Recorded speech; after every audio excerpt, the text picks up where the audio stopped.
Well, hello, everyone. Happy Friday. I am Charles Wayne, social media coordinator at Ellevate Network, and I'm your host for today.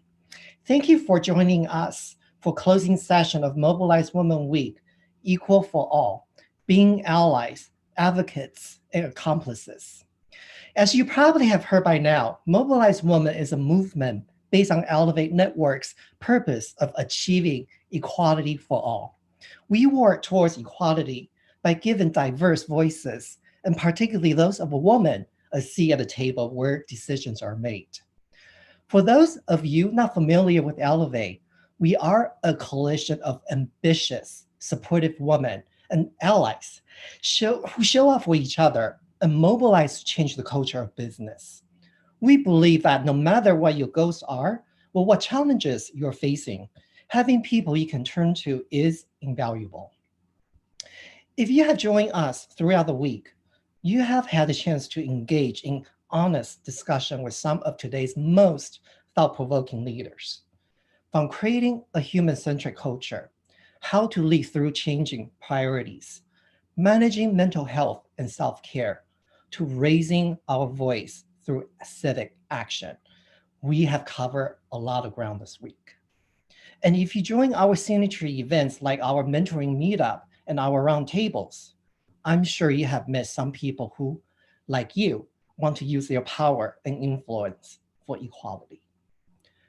Today, we believe highlighting diverse voices, opinions, and stories is even more important than ever. And today, in our last session, as we prepare to discuss equity, and active allyship, a topic that is so central to our belief, we do like to begin with a moment of silence for Breonna Taylor, George Floyd, Elijah McClain, and countless more who have lost their lives because of the flaws in our system and the racism that is rooted in the fabric of our nation.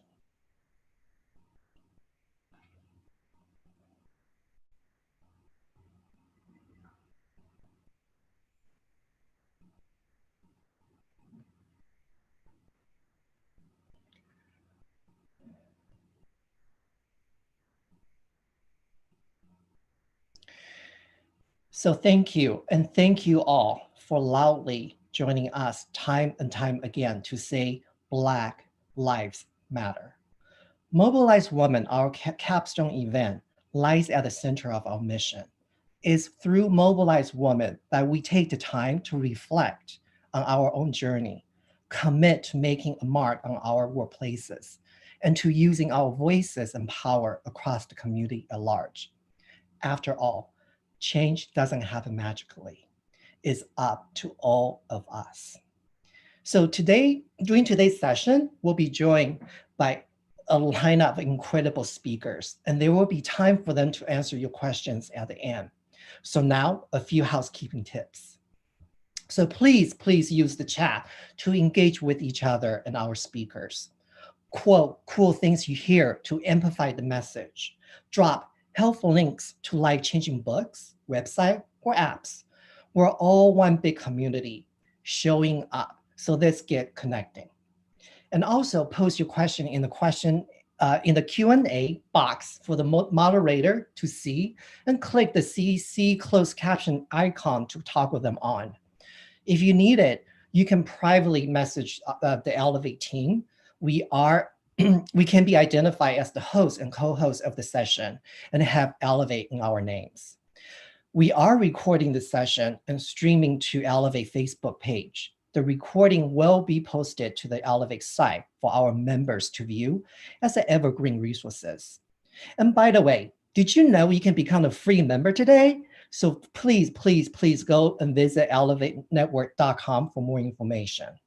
And last but not least, please go to mobilizewoman2020.com to have a true Mobilize Woman experience where actions speak louder than words. Find, learn, act, engage activity for each session, and share your pics and posts with each other from your part of the universe. Use hashtag Mobilize Woman to share what you're learning. We're big, we're global, but we're always in this together.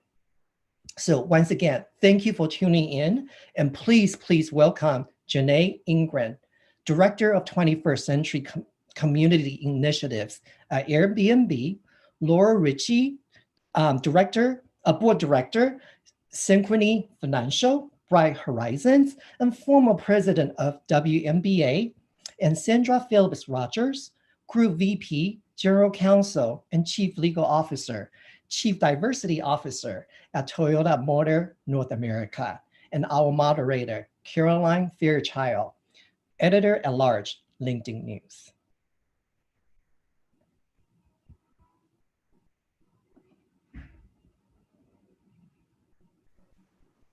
Hello. Thank you all so much. Can you hear me? Everyone can hear me, I'm assuming. I've been very excited for this conversation all week, and thank you so much to Ellevate Network for allowing me to talk to this amazing lineup of speakers that we have for you today. We're having a conversation around active allyship, and I really want to emphasize the word active in this conversation. We have three incredible women who are going to talk to us about their careers, what they've seen on the ground, and how they're really doing the work right now within their own companies to ensure equity in the workplace. It's something that I've been covering throughout my career as a journalist, and I'm so excited to speak with this amazing panel of women.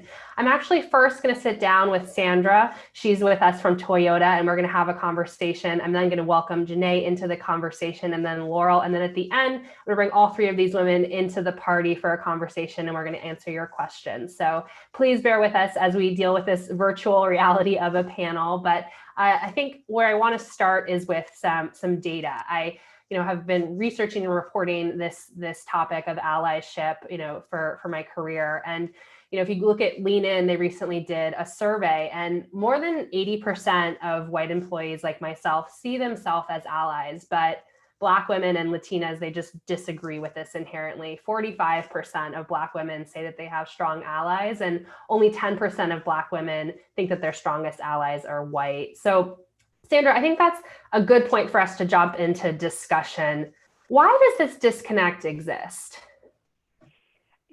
Carolyn, first, let me just say thank you very much for the opportunity to be here with your audience. And also let me recognize that while we're speaking right now, we have the NAACP sponsored virtual march on Washington to commemorate and remember the 57th anniversary of the I Have a Dream speech by Martin Luther King.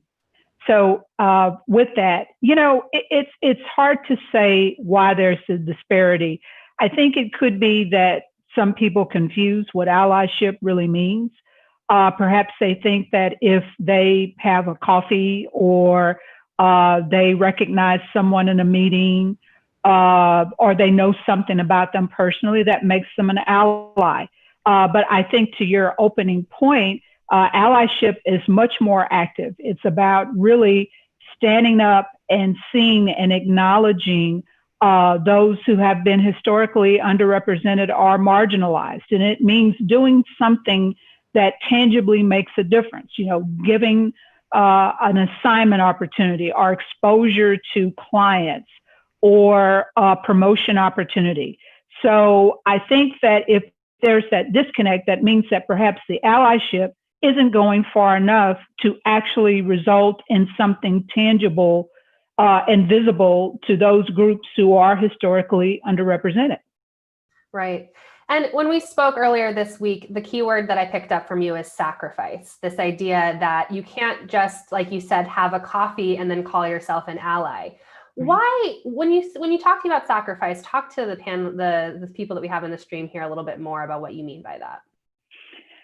I guess what I think about is coming up in the legal profession in particular, there's always been a sense that as maybe one of only a few African-American women that I was, representing my race. I've heard people say that to me, and sometimes indeed I felt that way. But I think with allyship, you almost step into those shoes. You too become a representative. You too become someone who is willing to sponsor someone or bring them up in an organization and risk if there is any type of atmosphere of, well, he or she is now kind of it's breaking ranks somehow, or this person, if they've sponsored them, then they're going to have to make sure that they succeed. And if things don't go well, then they'll have to try to work and make that right. But that's what you've got to be willing to do. You've got to be willing to take a chance, to take an opportunity, and keep going with it to its logical conclusion. It isn't about just saying, okay, here's this person for this project. It's about, okay, I've recommended you for this project. What do you need from me? How can I help you be successful in that project? And then how can I give you some really good feedback that you can turn into the next project? And so it's kind of the coffee thing. You can't just have the coffee and take the time, which is important, but you've got to also be down there in the trenches. You've got to advocate for them. You've got to stand up for them. You've got to help make sure that they succeed to every extent that you possibly can. And then you've got to continue to mentor so that they can continue to grow and develop, because most of what we're talking about with allyship is just give us an opportunity, just give us a chance to show what we can do. But I think allyship, true allyship, calls on us to make sure that we are a bit of a Sherpa in a way. We've got to make sure that we're with that person in their journey so that they can experience maximum success. Right. And for that to really happen at scale, big companies like Toyota, they have to be doing their part in terms of making sure that this message is being heard by managers in particular. I'm curious, how have these conversations changed within Toyota since, say, Black Lives Matter protests started up again after George Floyd's death? I think everybody in the world, really, but certainly in the United States and in our corporate communities, are feeling the need to act in this moment. At Toyota, we have two fundamental principles of respect for people and continuous improvement. And from that, we build our company. From that, we build all of our great processes that we're known for. And it's also where we build our diversity and inclusion.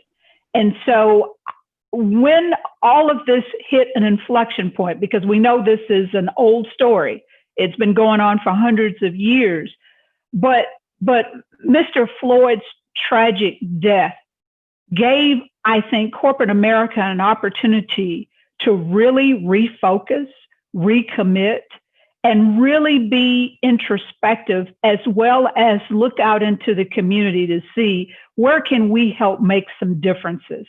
And again, you hate to have someone die for this to happen, but I think everybody realizes we've got to make this moment, this movement count. And so what I'm seeing, Carolyn, is a lot more willingness to have discussions on tough topics of race. We had Emmanuel Acho come and talk about difficult conversations, and I got more feedback from that about how that really helped understanding about how you talk about race. Just yesterday, we had an impromptu session to talk about the shooting of Jacob Blake. And there was no agenda other than to hear expressions and understand where team members are. And then in the end, we talked about, well, what can we do to try to make some change in our communities with policing and trying to bridge the racial equity gap. But that's the big thing. People are talking now. And not only are they talking, but they want to do something. They want their voices and their talents and their know-how. They want to put that to action. And so that's the biggest change that I've seen. It's really kind of put a lot of existing efforts on steroids, if you will, because again, companies like Toyota, we're not new to the social justice space. We have contributed, $30 million in the African-American community for years. But what we found is this moment gives us a chance to refocus, not only in what we're doing in our communities, but what we're doing in the company. Right. I'm so glad that you brought up that topic of uncomfortable conversations, because I've heard from so many experts that nothing is going to change unless we are having these uncomfortable conversations in the workplace. When we spoke earlier this week, we talked about all the buzzwords: allyship, diversity, inclusion. For the white allies that are in the stream right now, what would you say to them in terms of why we have to have these uncomfortable conversations, particularly around race? People don't want to talk about race. White people do not like to think of themselves as having a race. Why are these things challenging in terms of us getting over this hurdle in the workplace specifically? Well, I think in society and in the workplace, it's a similar thing. I don't know anybody who's really just bucking to talk about difficult topics of any nature. But the history of race in this country, it's so pervasive and it has been around for so long. I just don't think that as a country, we've reckoned with it, that we found ways to acknowledge it and move forward. And so as a consequence, it sets up a dynamic in workplaces and communities, even in families, of where there's a feeling of blame, attribution, maybe even shame. And then on the other side of it, there's a feeling of frustration of why can't we have these conversations? Maybe even a feeling of lack of respect or lack of dignity or lack of humanity. So you put those two together, it's hard to bridge that. And so what we're saying is, look, this is difficult for everyone. But if we're going to heal, if we're going to move forward, if we're going to make progress, if we're going to make real change, the very first thing you have to do is educate yourself around it, understand what the condition is, and then try to move forward with measures to address it. I think what we've seen in our society is folks try to move to the countermeasure. They try to move to the fix. But they're not going through that process of really understanding and talking and getting it out. There's no one way to do it. I don't know if there's a best way to do it. But I do know that when people are talking and engaging and being respectful, even where there's disagreement, the opportunities are really endless. And I think as a society, we've moved into corners. That's a very dangerous place to be because there's not a lot of understanding and empathy that goes on when you're in opposite corners. And so, to move forward, we've got to have these conversations. It's just that simple. Having said that, the conversations are difficult, and we know this, but I believe this is where respect for people comes into play. Respect for those who are frustrated or aggrieved, and respect for those who are wanting to be a part of the discussion, but just frankly don't know how. But this is where education and tools and tutoring and acknowledgments and encouragement comes into play. And that's what we're trying to do at Toyota. This isn't, okay, well, you go figure it out. This is, we'll figure this out together, but we all have an individual responsibility to help make progress. Right. I see a comment here in the chat from Madeline who's saying it can be so uncomfortable to have these conversations, but as an ally, I recognize that slight discomfort I feel is so minimal compared to the fear and discomfort that underrepresented groups experience. So Madeline, thanks for sharing that in the chat. That's good. Sandra, as you think about building a culture of inclusion, and again, these buzzwords, what are the inherent qualities that you look for in leaders that you're bringing on to Toyota, and how do they navigate themselves in meetings, say, differently than someone who isn't really thinking with an inclusive mindset? Let me mention that we're having our second annual Diversity and Inclusion Month, and one of the real themes of it is acts of inclusion. So on this day, the thing that we're asking team members is to find a business partnering group or to find an outside community to invest in. And so yesterday or the day before, it could have been find someone to say hello to that you've never spoken to, or, speak up when people are included. That's really what the opportunity is for our leaders, is to find ways to systemically put diversity and inclusion into practice every single day, every minute of the day. And so what I think our leaders at Toyota do is they look and see if it's time to staff a project. Is it being covered from a diversity and inclusion standpoint? if you're in a meeting and there's always the one or two that speak a lot and they have great ideas and we love them. But what about the people who are saying nothing? And you want to go back to the prior topic, Caroline, that's so important. When you're not hearing from people on these difficult issues of race, you really need to find a way, if not in public, but in private, call them out. Because what I often find in my group is that some of the best ideas come from those who are not comfortable speaking out for whatever reason. Maybe they feel like their ideas are going to be laughed at. There's been books written on this. But the bottom line is our leaders are looking to be inclusive in all activities. You're thinking about an idea, who can you staff for this project? Who can I give an opportunity to that is not the usual cast of characters? I think that's the toughest thing as a leader. You've got people who are superstars, you can count on them and you can go to them, and that's great. And hopefully these individuals get their due, they get their acknowledgments. But I think as leaders, we have to be thinking about, okay, what about those who don't automatically get that nod, or who may be coming to a project with a different experience or different skill sets? I think one of the things we really have to watch out for is thinking that there's only one way to deal with an issue or one set of skills to staff a project or to make a promotion. And it's kind of like we've drawn these lines of, we're rating or ranking people. I remember being in a conference with Gloria Steinem, and she said the most powerful thing about circles. If we move to circles where there's no ranking or rating, that's where inclusion really comes in, where everybody's the same and everybody's contributing. That's the utopian society that I strive for every day. Well, Sandra, I know I speak for a lot of people who are joining us right now, and I think a lot of us are striving for that, and so appreciate your work and your insights. This has been a great conversation. I already see some questions in the chat that we'll get to once we speak to the other speakers, but thanks so much for this conversation, and we'll bring you back in at the end. All right, thank you. And with that, I'm going to bring on Janae from Airbnb, who's going to join us for the next portion of this amazing panel that we have set up for you today. I don't know if Janae, there she is. Hello. Janae is coming to us from maternity leave. Is that correct? Yes, I'm currently on maternity leave, about 5 weeks in to motherhood. So yeah.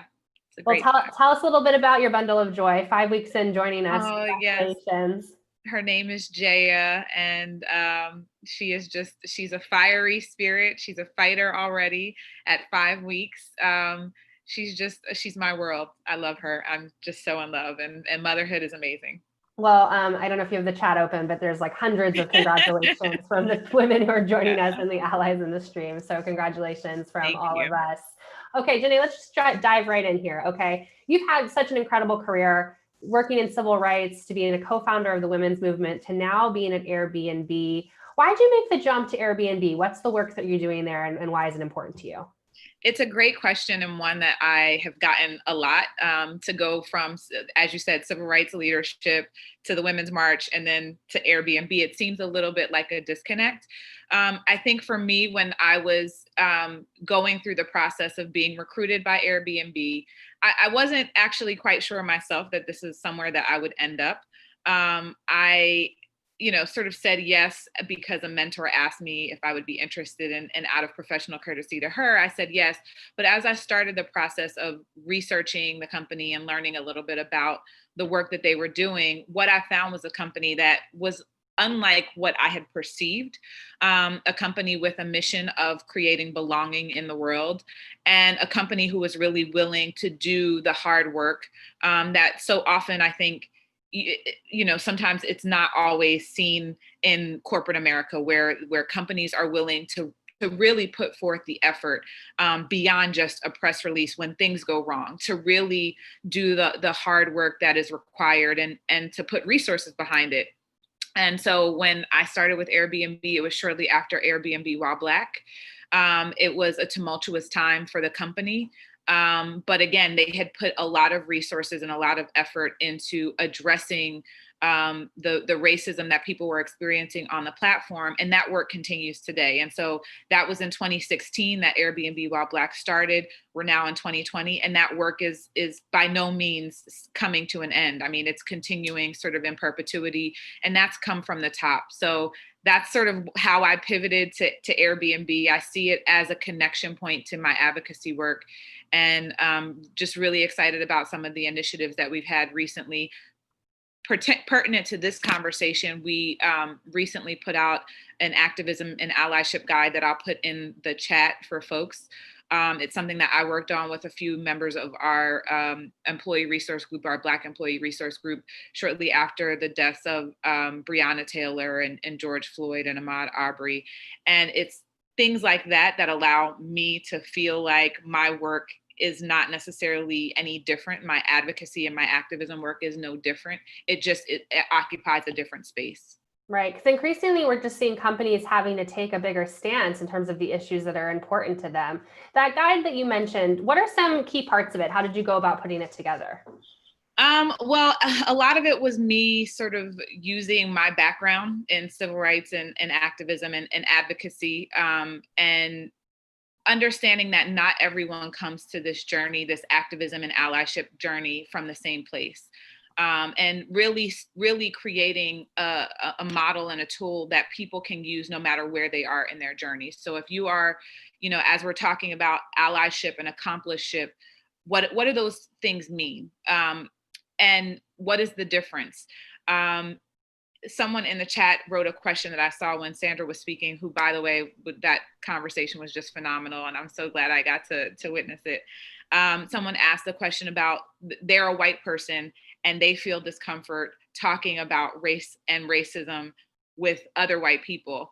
And that's part of this journey, right? Like, when you're an ally, it is first understanding your privilege, understanding the way that you show up and how who you are serves different advantages to you, and how those advantages look different from other people who may even be sort of similar, who on paper may have the same similar characteristics outside of a few differentiators.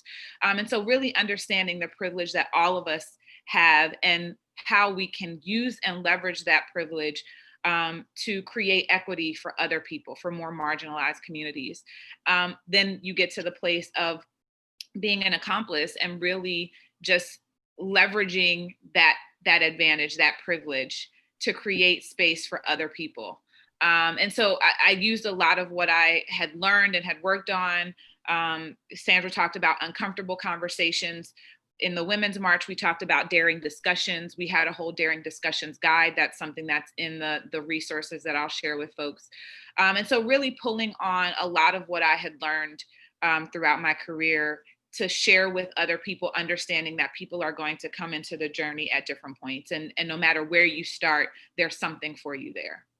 And let's talk a little bit about your career, specifically as it relates to allyship. Have there been specific moments where allies have really shown up for you that you think would be helpful for the people in the chat, or maybe even more importantly, people who thought that they were being an ally, but maybe were not going all the way to the sacrifice portion of this important conversation that Sandra and I were having earlier? Yeah, that's a great question. I mean, I think I can think of examples of situations where Belinda Johnson, who used to be the COO of Airbnb, phenomenal woman, very smart. I've had the pleasure of working with her and underneath her. And I remember being in a meeting where we were introducing a new executive, and I hadn't spoken, and she like stopped the meeting and she was like, "No, I want you to speak." And that's a moment where it was less about race in that moment or anything like that, but it was in that moment about acknowledging that someone had not spoken. And normally I speak a lot, so that's typically not a problem. But I think in that moment, saying, I want to be an ally. This is a really important opportunity for you to weigh in and give your thoughts. I think, in terms of places where maybe there people haven't been allies, it actually, we're having a conversation that's sort of rooted in race right now, but I think also many of us are women on this call. And when I think about times that maybe I haven't had people be allies, it's being in rooms with men who often will not want you to talk or minimize the opportunity for you to talk, who will talk over you, who will say, oh, jump in, but monopolize and dominate the conversation. And it's in those moments that I think for me, that's the moment where it's a teachable moment to say to someone afterwards, hey, we were in this meeting and you told me to speak, but then you dominated the whole conversation. That's not being a great ally. That's not being someone who is ceding your privilege in order for me to have a space at the table and have the opportunity to contribute in a meaningful way. Right. And justice and equality, these have been themes throughout your entire career. I'm curious, as you speak to other corporate leaders, maybe other leaders in tech since the killings of Breonna Taylor, George Floyd, and Ahmaud Arbery, how have the conversations changed? Are we going to see more companies talking about social justice issues? What's top of mind for you?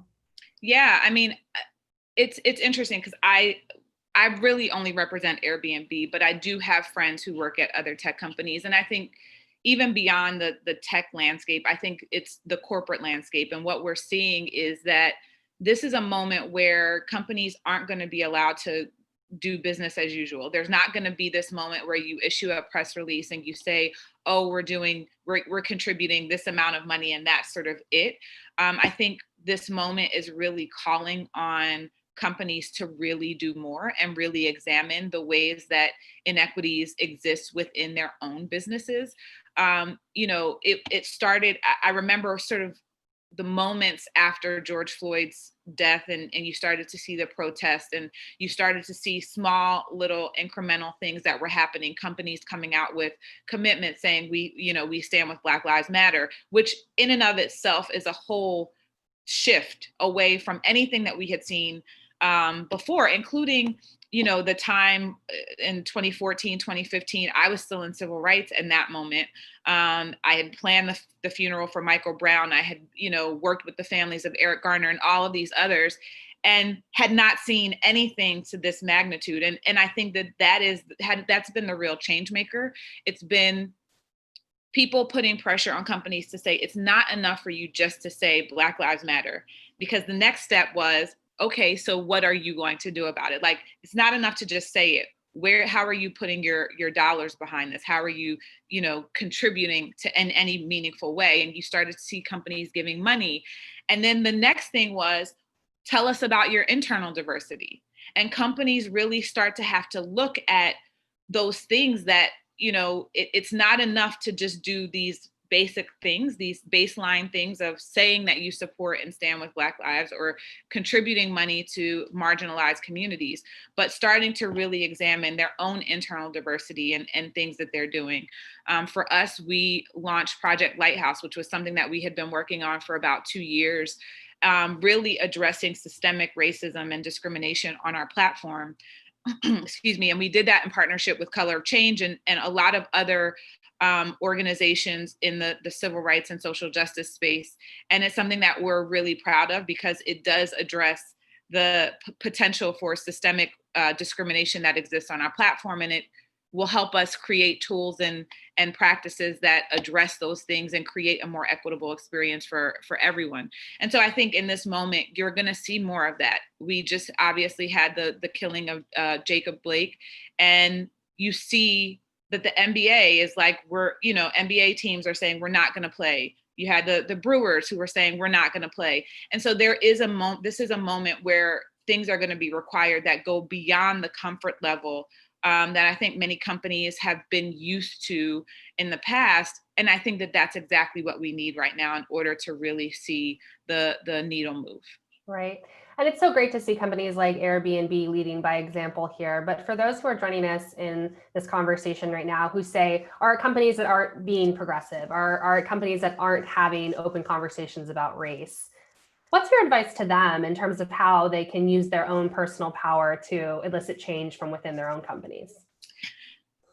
That is a great question. I've been fortunate because I work at a company where, everyone from our CEO, there's a culture there that exists that is welcoming and willing to embrace the ideas of what we're talking about, activism, allyship. When I mentioned the allyship guide that I created along with some of my colleagues, that wasn't something that we created for the public. It was something that we created as an internal document, and the company said, no, we want to put this out. And so that's a different thing than companies who don't even want to have the conversation with their internal stakeholders. And I think realistically, it's about, I'm going to say something that may be a slightly controversial, and I would say it's a little bit of an inside-outside game. This is a moment where if you feel willing to speak up and speak out, starting within the walls of your company, and if those things aren't being heard, where are the resources externally that you can pull on that can help create those conversations, those daring discussions, those difficult conversations, courageous conversations, because this is a moment for change that has to happen. And sometimes it requires an anonymous reporting. I've seen that in other companies, where you have former employees or current employees who write anonymous blogs and say, look, this is happening in this company and we need this to change.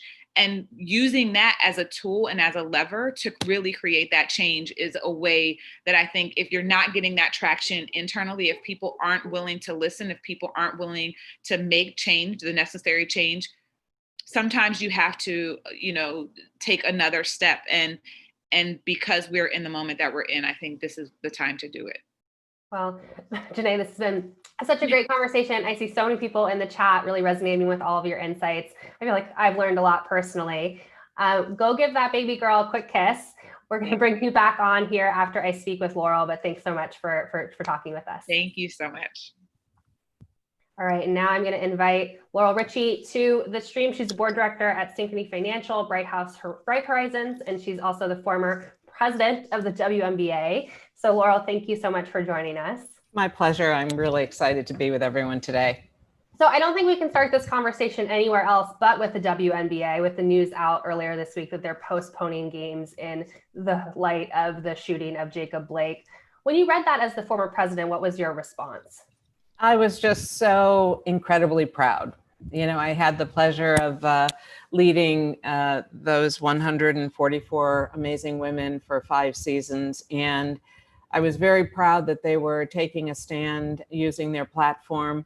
But quite frankly, I was not surprised. My experience of the women of the WNBA is from the beginning, they have recognized their role in society and been very committed to being a force for good. I often thought that my work there was showing the world what women can be as athletes and what athletes can be as citizens.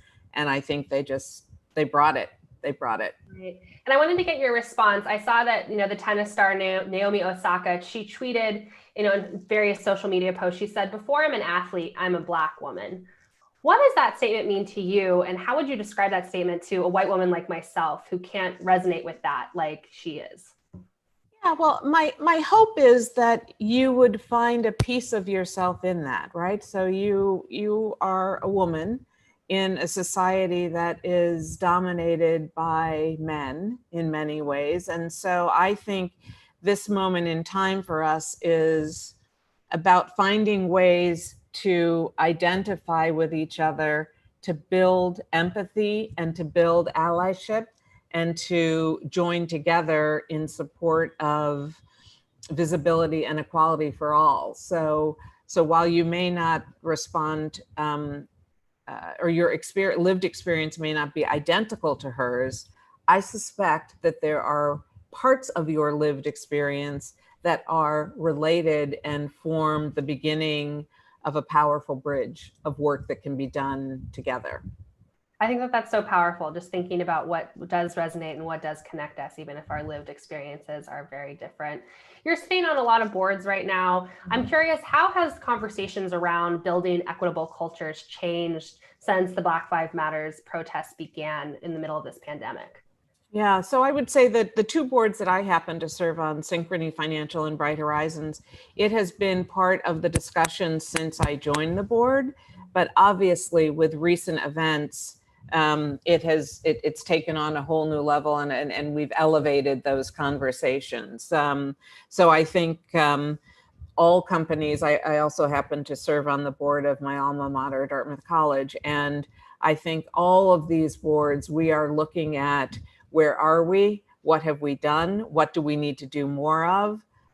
We've been doing a lot of listening and engaging all of our stakeholders, whether that's students and faculty and community members and alumni in the case of Dartmouth, and clients and partners and employees for Bright Horizons and Synchrony. I think this is a moment of reckoning for all of us. And so job one is looking internally to where are we as an institution, and then looking externally to say, how can we be a force for good, and sort of doubling down on our commitment to make progress on both of those fronts. Great. And you've been a trailblazer throughout your career. You were the first Black woman to lead a major sporting institution.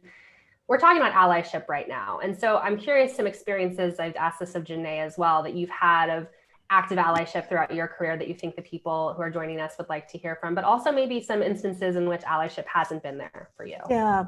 So I know we began with a recognition that this was the anniversary of the March on Washington. So I'm going to digress for just a minute and say my parents made a last minute decision to go to the March on Washington. And they came back from that march so inspired by Martin Luther King's vision for America that they single-handedly integrated the neighborhood that I grew up in. So they went to buy property to build a house, and the community would not sell it to them because they were Black. A white ally of theirs bought the property, sold it to them at cost, and that's the house that I grew up in. So, at this point in time, I'm in first grade, so I'm not aware of all that's happening behind me, but I that is part of my DNA and part of my experience. And I look back on that and say, that's allyship, right? That is somebody joining with you, sharing your belief system, taking action, and fully engaging. And I, as a first and only, in most cases, Black woman in many both educational and career experiences, my early allies were white men who, I remember I was working at Ellevate in Mather, and I was on a business and my boss got promoted, moved on. And it was the client at the time, a guy named Dudley Lehman, I will never forget him, who went to the agency and said, Laurel is ready to lead this team. And I will never know. I'd like to believe that Ogilvy was ready and thought that as well, but I think it was his taking initiative. He didn't talk to me. He didn't say, how do you feel about this? I'm going to go to bat for you. He took it upon himself to sort of say, yeah, I think she's ready. So I think to me, allyship is not just expressing to an individual how you feel. It is taking action beside them, on behalf of them, that really, really makes the difference. And I'm seeing some questions. I'm going to go ahead and take one right now, actually, before we bring everyone back on for more questions. But I thought this one would be good for you right now. If, as an ally, we see that someone is being discriminated in the workplace, say in a meeting, what's the best way to turn it into a teaching moment? Or does it always fall on allies to turn it into, and does it always fall on the allies themselves to turn it into a teaching moment? So if I'm tracking with the question, does it fall on the ally or the individual to make it a teaching moment? Right, yeah. Yeah. I think it's both, right? I think that I am acutely aware, having been in business 30 plus years, that I have felt the responsibility every day, and on some days, the burden of not just creating room and space for me to show up, but, you know, I hope I'm opening a door that like a whole bunch of other people are going to file through. So I think that I think one of the greatest contributions allies can make is to jump in and speak up when they see things, and not sort of witness the moment and then after the meeting go, you know, pull me aside and said, I saw this, did you see it? What do you think we should do? But to sort of own their own power and own their own insight and value system to speak up in the moment, so that it sort of shares that burden rather than always looking to take their clues from those who are being discriminated against or treated improperly. Right.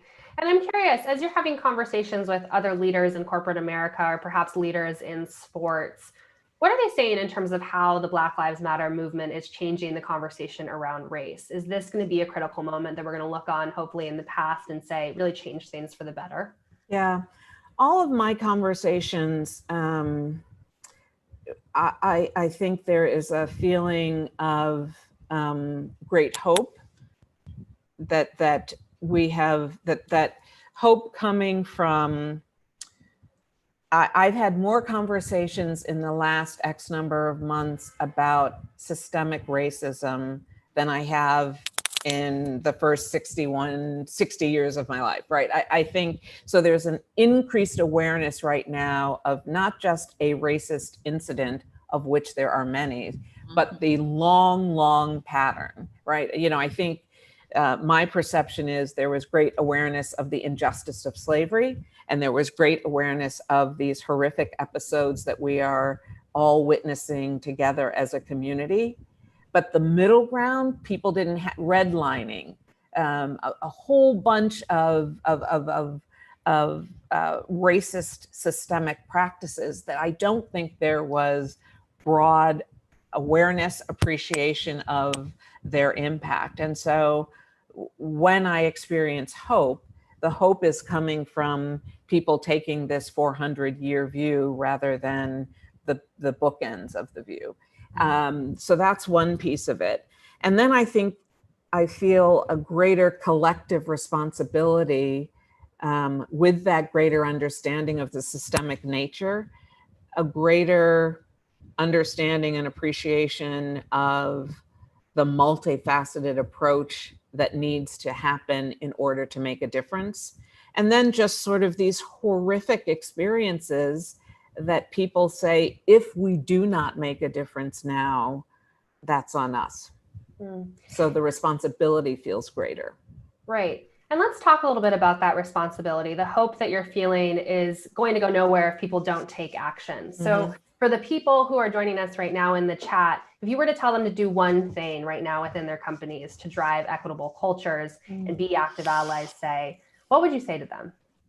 So I'm going to cheat a little with that because I don't know that there's one, right? But if I had to give it an umbrella, I think this is a moment for all of us to do the work, right? This is doing the work to examine personally where we are, what we've done, where we sit in this conversation, to do the work to understand where the institutions we are a part of sit, what's been done, what needs to be done, how committed we are, how we're allocating resources, and then to sort of hold the broader society accountable as well through how we engage in elections, how we give voice to things happening in our broader community. So I think it is doing the work along that continuum that always starts with the individual, but ladders up to the society. And when you think back to your own career, what are some challenges that you faced along the way that you think that would be enlightening for the people who are joining us in terms of, if you could go back, what would you have done differently, or what would you hope that someone else had done differently for you in your career? Yeah. So, you know, I think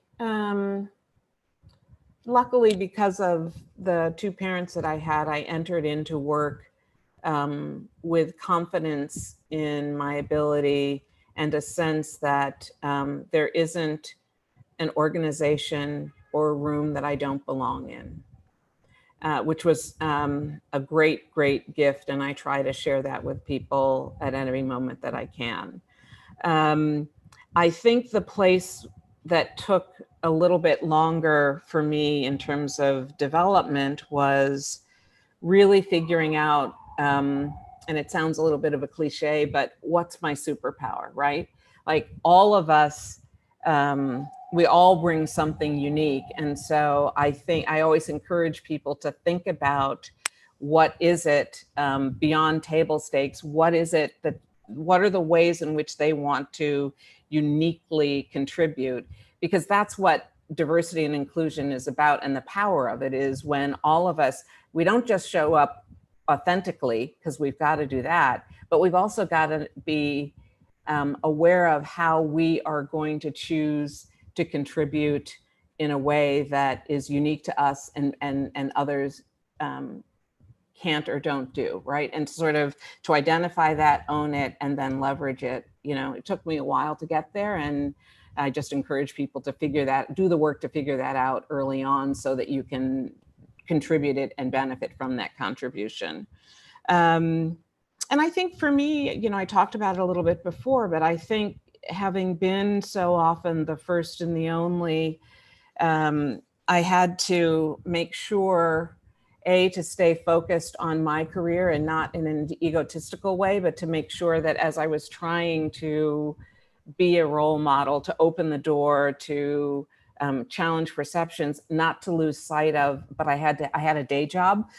And so stay focused on that day job while I'm trying to do some of these other things. And there were times where I had to say to the institutions that I worked with, I have to take a break. I think this work is important and I'm committed to paving the way, but there were so few other people of color and African-American women that I often had to say, you know, this, I'm going to have to bypass on this task force, or I cannot participate in this discussion right now because I need to sort of pace myself. I need to restore myself. And then I'm going to come back and go right back at it and double down on it again. And I just think we need to give ourselves permission to balance our own lives so that we can, you know, it's kind of like when you're on the airplane and they say, put the oxygen on those kids. If you're traveling with kids, give the kid the, you know, put your own on before you can help others. And I think that's an important metaphor that I try to hold on to, of self-care so that I can be of help to others. Well, I think that, can you hear me? I'm having some Zoom issues. I can hear you. Okay. It's actually asking me to restart Zoom right now. Of course, it's asking me to do this mid-conversation. Laurel, this has been such a great conversation. I'm seeing some comments in the chat saying that you have such great parents. What a gift that is. And I'm seeing a question here from Civi that I think is a great one.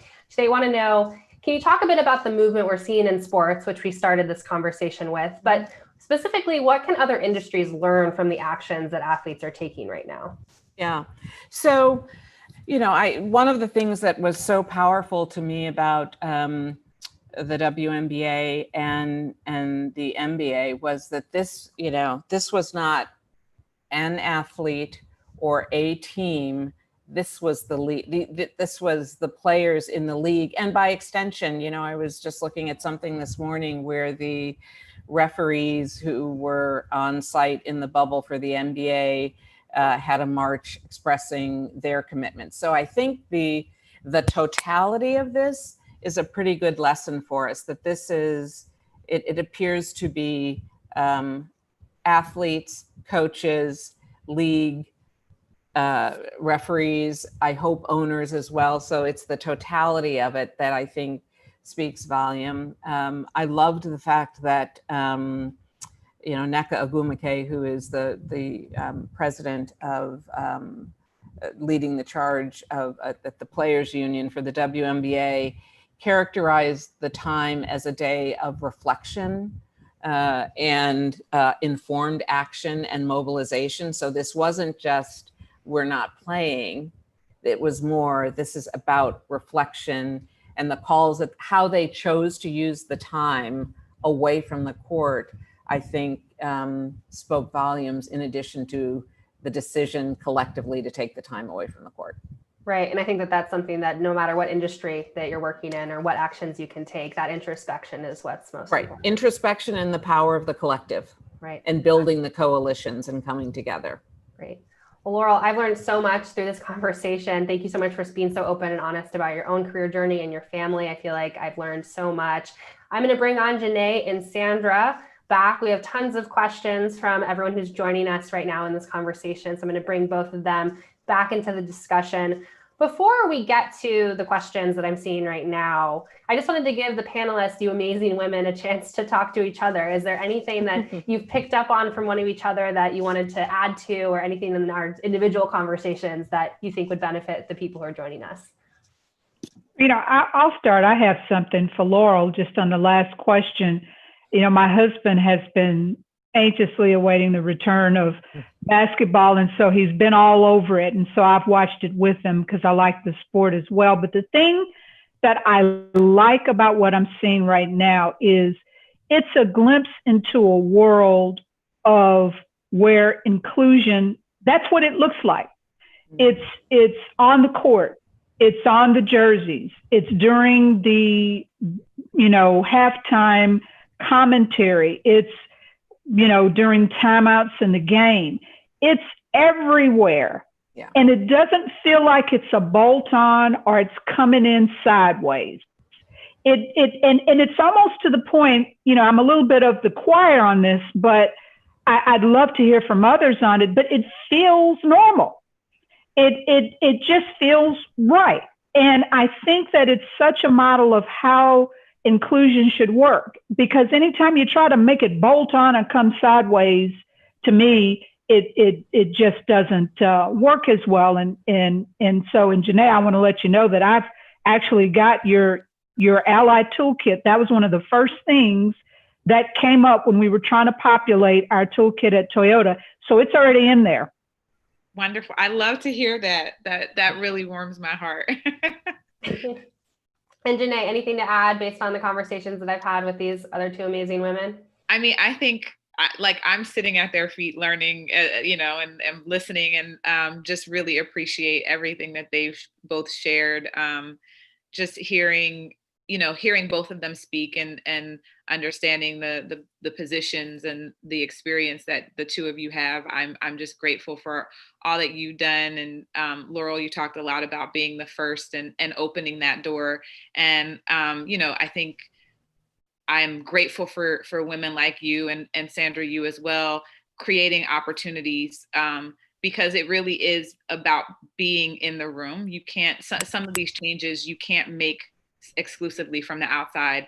It's, again, going back to my own narrative, it's part of the reason why I felt it was important to take my advocacy and activism that I had been doing and bring it inside a corporation, because I recognize that there's real power when you're in the room, when you have the ear of the CEO and the COO, and you can make those changes.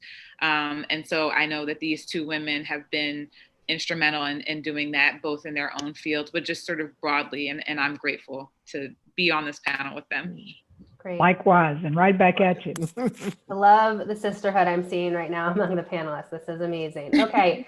All right, we have some work to do. We have 13 questions. Can I make one comment here that that I'm reflecting on, thinking about my fellow panelists who I am honored to be with and joining. But one of the things I hope that people take away from this discussion is diversity within the Black community as well. That I hope that, you know, I think one of the things I worry about this moment in time is that in our efforts for outreach and engagement and allyship, we view the Black community as one monolithic community.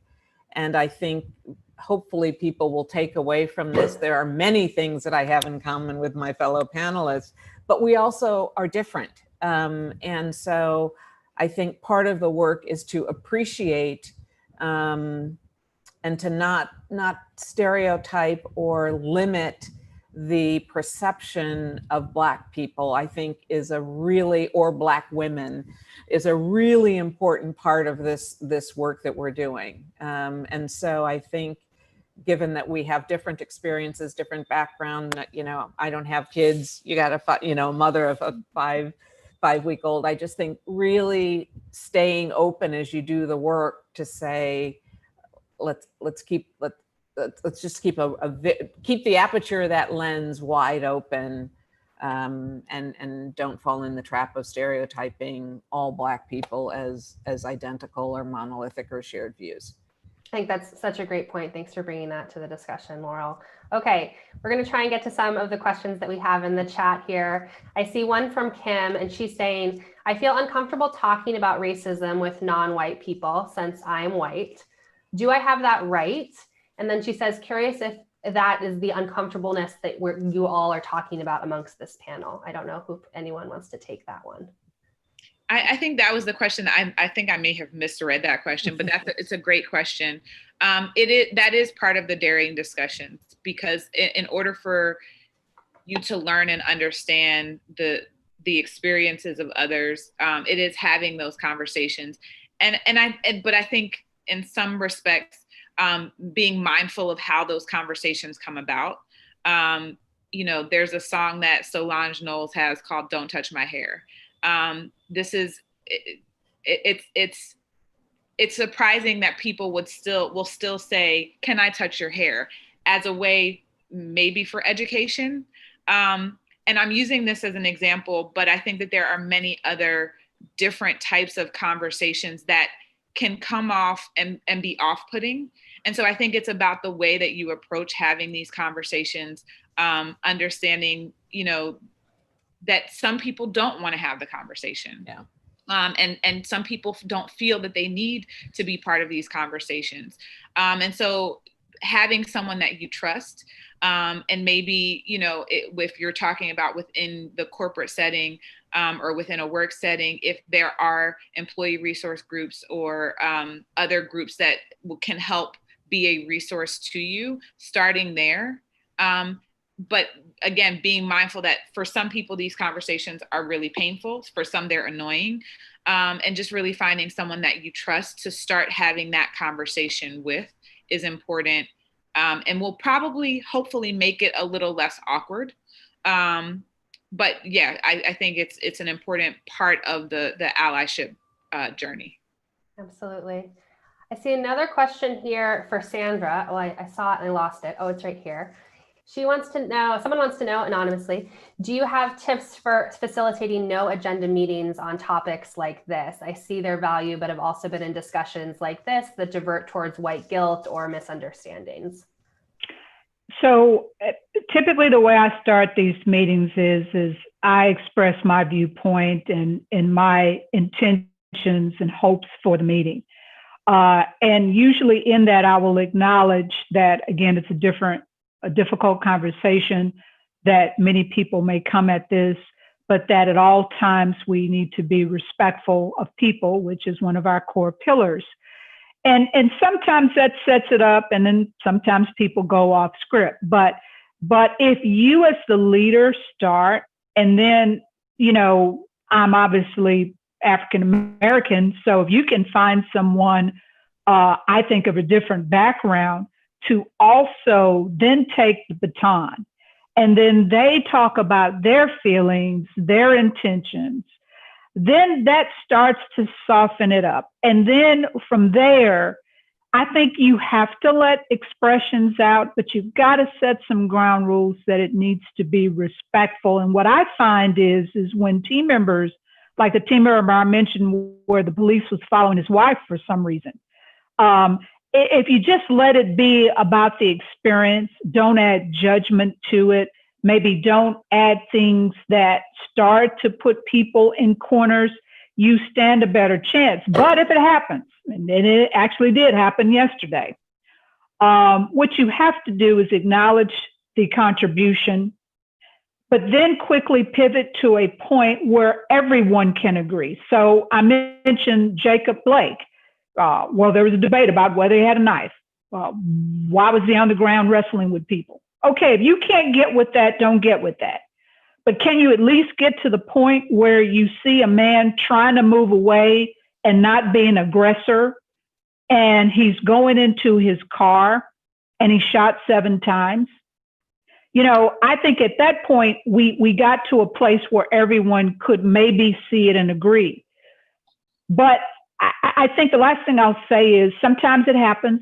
Sometimes people get into a place where it does feel a little bit like picking sides. But I always like to end on something hopeful and optimistic to bring people back to the center. And how can we move forward collectively or individually so that when you leave the meeting, you feel better about the experience than if for whatever reason you felt like you were picked on or singled out, or if you shared your heart that someone made fun of it. But you just have to keep moving and pivoting to make sure if it's a down moment, you lift it up. But then if it's too much fluff, you want to make sure you're getting real stories out, because that really is what's most important. That's the best I can offer. Great. I think we have time for one more question. This is from the chat. It says, many times I felt that there is a microaggression or outright discrimination, yet I'm not sure if it stems from ignorance, and I'm not sure how to respond or speak up. What are your suggestions? Well, I'm a big believer in always speaking up. I just think, and I think if there's uncertainty, I like to think of things in the frame of not questioning the intent, but communicating the impact. That gives somebody the benefit of the doubt. It puts it squarely on, here's how that was received, regardless of your intent. Here's how it was received. And I find that's, for me, has been an effective way to enter into the discussions, because it doesn't, oftentimes getting into a debate about somebody's intent, we stay there and never get to the impact. Where you really want the conversation to go is, here's the impact of that, and give somebody a chance to take ownership, not of their intent, but of their impact. Such a great point. I like that. Add on to that, I think that's a great point, Laurel, and I agree with always speaking up. In the movement space, we would say suspend first judgment. And so similar to what Laurel was just saying, it's coming to the conversation, suspending your own judgment and beliefs about whether or not the intention was X, and really, again, to Laurel's point, speaking to the impact, and doing it, maybe, if you're in a large group, not in front of everyone, but definitely pulling the person aside and being mindful that, they may not have even known that what they were saying or what they were doing had the impact that it had. Well, Janae, Sandra, Laurel, this has been such a great discussion. I've learned so much, and I can just tell from the chat, so many people have appreciated everything that you've shared. I'm going to go ahead and bring Charles back into the stream. Someone just said, I don't want this to end, but all things come to an end, unfortunately. So we're going to have to wrap this up, but Charles is going to come back with some remarks. And thank you again so much for your time. Thank you. Thank you.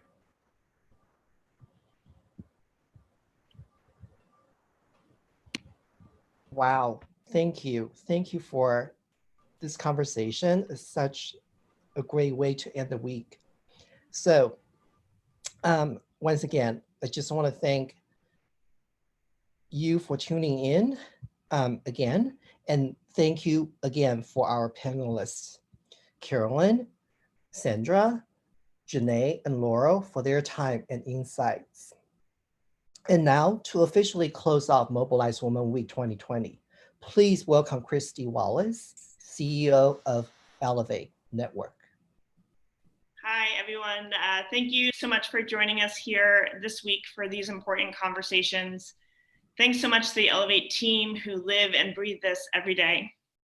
To our supporters, such as RBC Wealth Management, Accenture, Columbia Business School, London Stock Exchange, Lincoln Financial, Guardian Life, Unilever, Baker Hostetler, NFP, LaFleur, and Fiera Capital. I want to mention them because we talked today about the importance of communities, and we talked about the importance of companies taking a stand, living their values, and putting their resources behind conversations like this and beyond that are going to create change. We are at a key moment in time. Janae said today, this is a moment for change that has to happen, and she is so spot on with that. This is our moment. Each of us has such power to create change. I like to think of this concept of me, we, world. We started out this week talking about the world, what is happening more broadly, and how does that impact us and our communities and the communities around us. Talking about business leadership and the importance for leaders to stand up and to do more. Today, it's about we. It's about this community that's supporting each other, having these honest conversations. And it's about me. I encourage you, please continue this work. This is not a one-shot deal. We have to keep having conversations. We have to keep learning, understanding, asking questions, and showing up for each other. We need change to happen. Every single one of you is a leader in your homes, in your communities, in your workplaces, and in the world. You can be the drivers of this change. You can be the drivers of making things more equitable and more equal for all. So please take what you learned today, take all the connections you've made this week through our roundtables and our mentoring meetups, take the inspiration and the education, and I encourage you to do more and to show up. Ellevate has programming like this throughout the year. Please continue to join us for these conversations, for more roundtables, and for more insights and actions as we continue to do more as this community and we continue to show up for each other. Thanks again for being a part of Mobilize Women 2020, for bearing with us during a virtual experience, our first time really attempting this, but I think the Ellevate team just did an amazing job, and our speakers today helped to end this on the best note possible. I'm inspired, and I'm going to do more, and I hope you'll join me. Thanks so much.